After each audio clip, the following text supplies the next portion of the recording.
My name is Meriluz Muniz and the title of my project is Improving Quality of Care in Hispanics by Addressing Language Barriers in Healthcare Workers. As we all know, communication is the basis for a productive and effective interaction between patients and healthcare workers.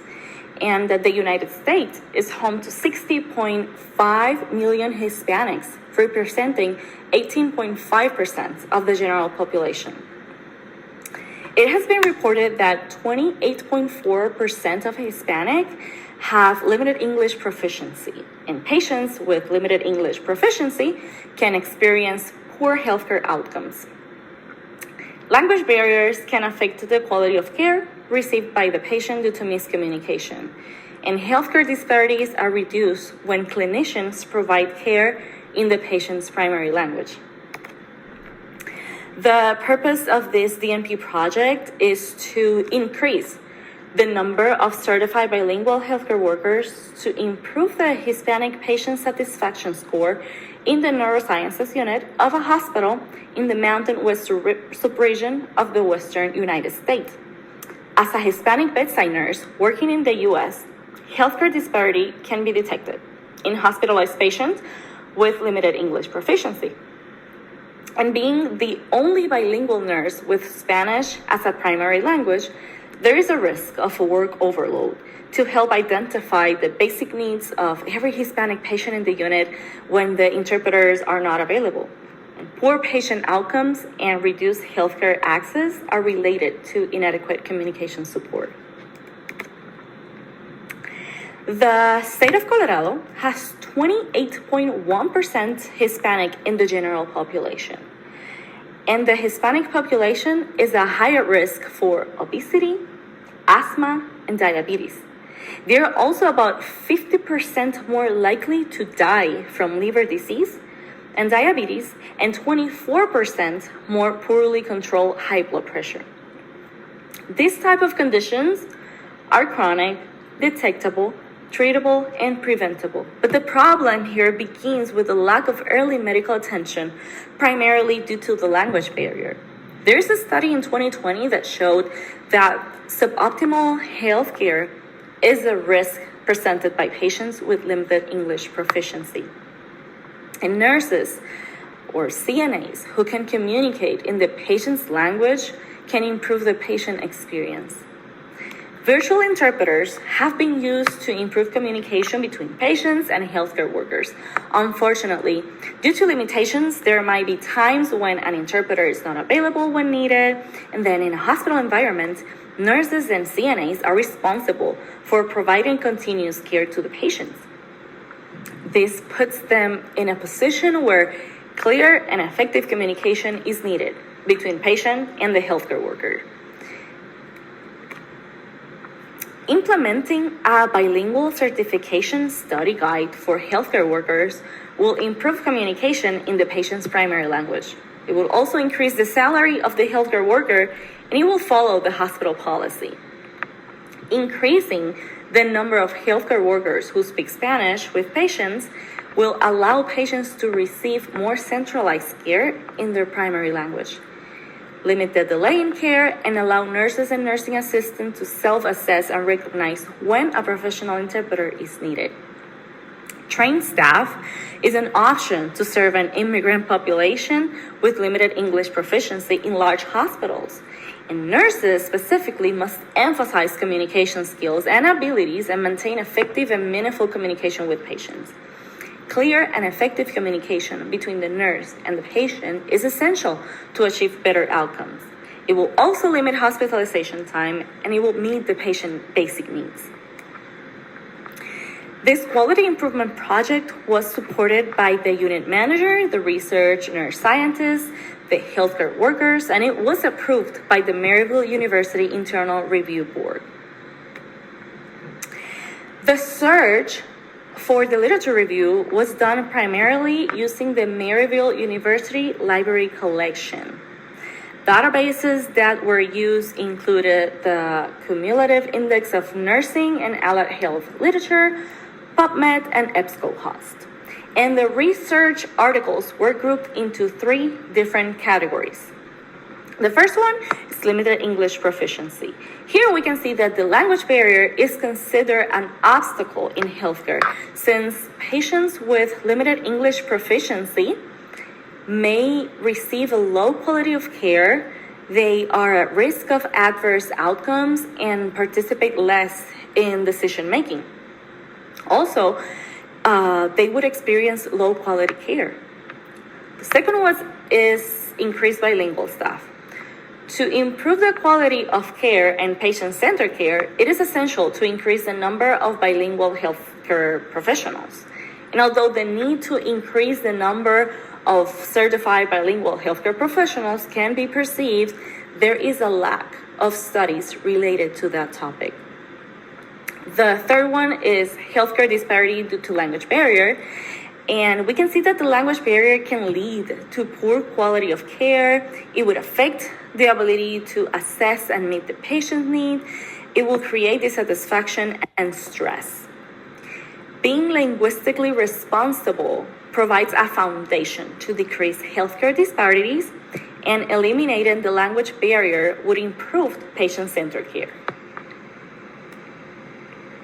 The theoretical framework that I chose for this project is the Joyce Travelby's interpersonal aspects of nursing theory. This theory has a human-to-human relationship model, showing that nursing work is accomplished through 4 phases. The first phase is the original encounter, and the task in this phase is to perceive the human being in the patient by breaking the bond of categorization. That initial meeting between the nurse and the patient is based on effective communication to understand the needs and the feelings of the patient in their stage of illness. The second phase is emerging identities. In this phase, the patient and the nurse transcend their roles and perceive the uniqueness of each other. The importance of this phase for the project is that stereotypes must be avoided. Each person must be perceived as unique. And it is the moment when the nurse and patient relationship begins to form. The third phase is empathy. And this phase does not include sharing emotion, but sharing the psychological state of the other person. And this project specifically focused on people with different cultural backgrounds. So achieving empathy through nurse-patient communication is an essential part. The fourth phase is sympathy. And in this phase, sharing feelings, emotions, and experience are accomplished. These phases end in rapport, where feelings, thoughts, and experience between nurse and patient can be perceived, communicated, and shared. Communication is a central concept in this theory, and it is the instrument to establish rapport, meet the nursing needs, and fulfill the nursing purpose. This project was conducted in a hospital in the Mountain West region of the Western United States. The sample included bilingual healthcare workers who are not certified, and the patient satisfaction scores of hospitalized Hispanic patients before and after the intervention. The first step during this project was to evaluate if the neurosciences unit language policy was followed, and an anonymous survey was provided to evaluate that. This hospital has a policy specifying that only qualified bilingual healthcare workers can speak Spanish with patients, even if that's their primary language. And although the hospital has virtual interpreters, this situation limits communication and delays in patient care, since the virtual interpreters are sometimes unavailable when the patient needs the care. So a study guide was implemented to increase the number of certified bilingual healthcare workers, and the contact with the language services department was facilitated.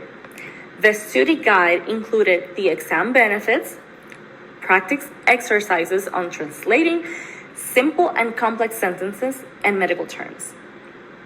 Before this intervention, No consistent process was in place to assess if the hospital language policy has been adhered to, or to prepare bilingual healthcare workers to be certified and increase the number of bilingual certifications. Quantitative comparative design was utilized for this project. After the IRB approval, the data collection process began, and the participants were engaged, and all potential participants' identifiers were removed. The minimum necessary data to accomplish the goal of this project was recorded, and it was anticipated that maybe 8 healthcare workers would meet the criteria. The age of the participants was 18 years or older. The data was collected through a survey and the inpatient question pod, which is a tool to assess the patient satisfaction score. The survey of healthcare workers evaluated whether the hospital policy was followed. The information gathered was imported into the data collection sheet, and it was placed into a password-protected computer locked in my office.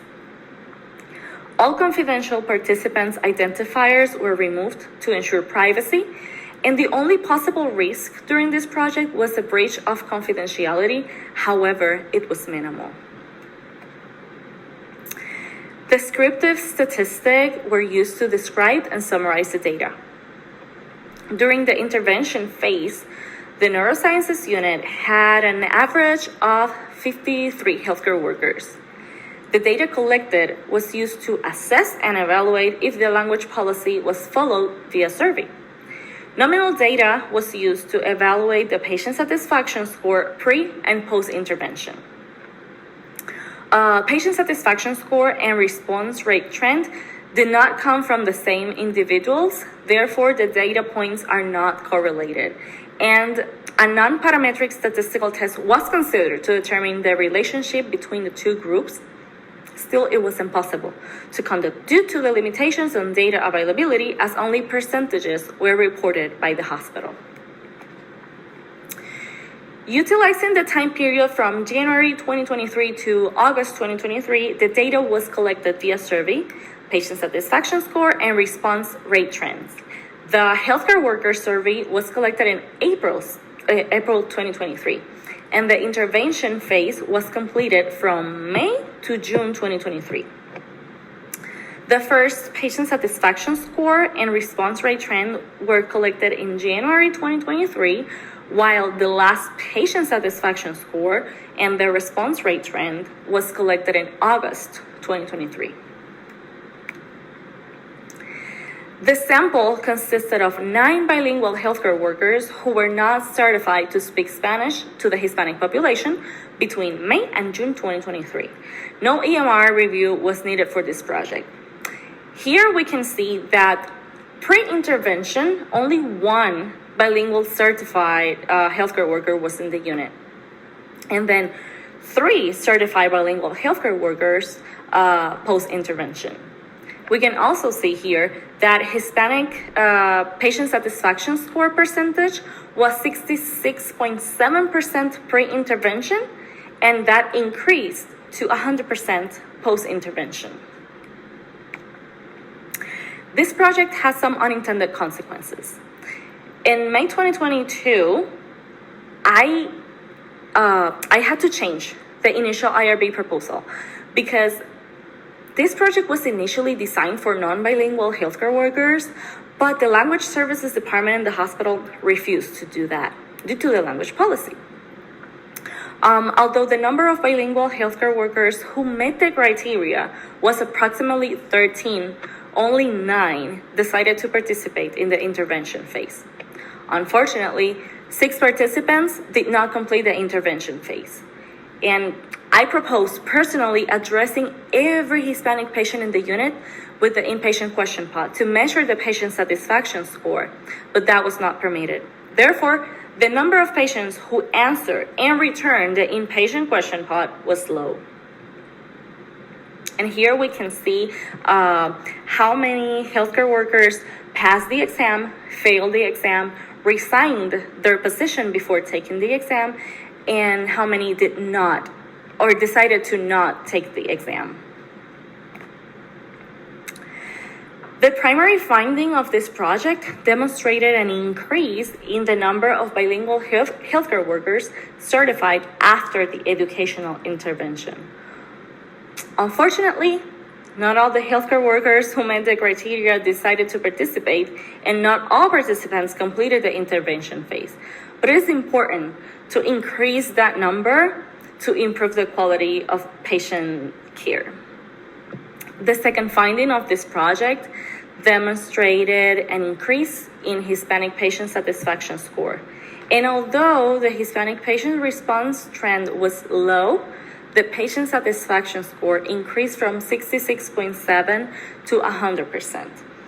Here, I have to say that the patient satisfaction score are measured by the hospital management, and I was not allowed to complete the inpatient question pod in person. The inpatient question pod is a document in English, which is probably the reason for the low response rate trend. The third finding demonstrated that only one healthcare worker was bilingually certified before the intervention, and that the language policy was not followed. During the intervention phase, I explained the importance of following the policy and the benefits of getting bilingually certified. Poor quality of care, poor outcomes, and less access to care results from poor communication, which leads to healthcare disparity.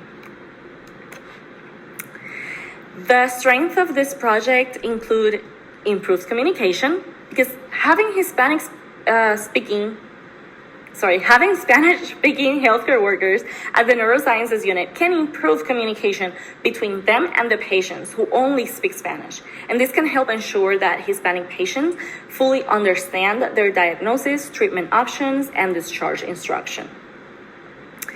The second strength is increased patient satisfactions. And patients are more likely to feel satisfied and comfortable with the care they receive when they can communicate effectively with the healthcare providers. And having bilingually certified healthcare workers can help build rapport and trust with the Hispanic patients, leading to a more positive experience. Another strength is cultural competency. Increasing the number of certified bilingual healthcare workers will help raise awareness of the importance of the language policy and promote safety and quality care. And that's the last one, knowing and following the language policy. This project also has some limitation. The first one is small sample size. And the neurosciences unit had approximately 53 healthcare workers. 13 of them met the criteria, but only 9 decided to participate during the intervention, and just 6 participants did not complete the intervention. And this limitation impacted the planned statistical test, and I had to utilize descriptive statistic instead. The other limitation is the low Hispanic response rate in measuring patient satisfaction score. I proposed personally collecting the inpatient question pod and all the data, but that request was denied. And the inpatient question pod is in English. Hence, it's more difficult for Spanish-speaking patients to understand, complete, and return the document. Although there is a lack of studies specifically related to this project, the results show that increasing the number of bilingual healthcare workers would increase the patient satisfaction score. It would encourage the healthcare workers to follow the language policy and also increase the patient safety.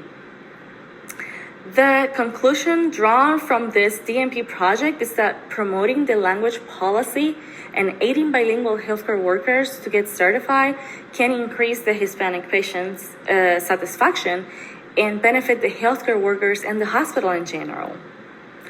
The small sample size did not allow me to complete a statistical test, and the result was not statistically significant. However, utilizing the descriptive statistic, a clinical significance was shown.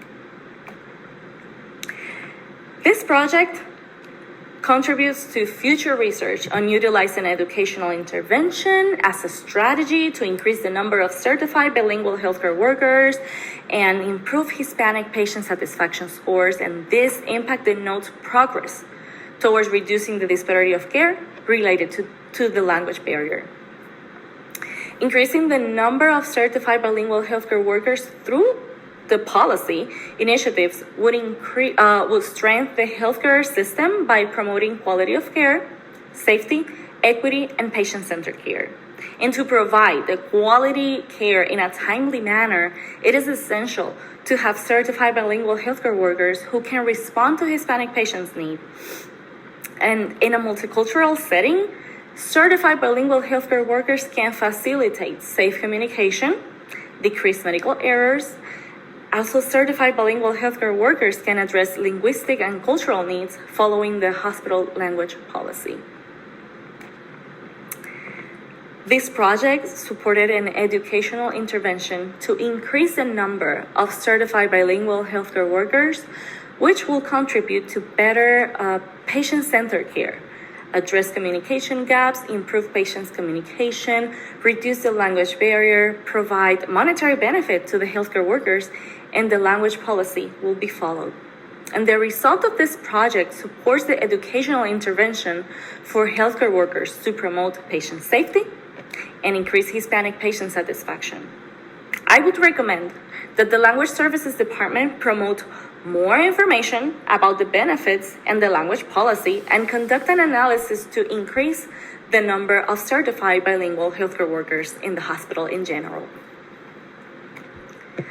These are some of the references that I used for my project. I hope you enjoy it. Thank you so much for watching my video.